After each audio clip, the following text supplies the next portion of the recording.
how to add friends in Monster Legends. So to do this, make sure you have an account in Facebook, since whatever your friends is in Facebook, it's gonna be friends in your Monster Legends. If the fact is you have linked your Facebook account to your Monster Legends account and your friend has linked their Facebook account to their Monster Legends. So if you want to know how to link your Facebook account, just go ahead to the top right corner.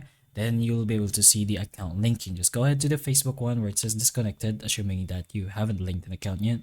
Then it will say log in with your Facebook. So just go ahead and put in the details and password for your Facebook account, and it should link this Monster Legends account to the Facebook account of your liking. Make sure that Facebook account hasn't been used before, of course. And once you log in, as you can see over here, you should be able to play with your friends. So to add friends, it's basically just add them in Facebook and have both your Facebook accounts and their friends to a Monster Legends account. But that's pretty much how you can add friends in Monster Legends, technically. So hopefully the information of this video can help you, and if it can, please like and subscribe for more videos like this, and that's all.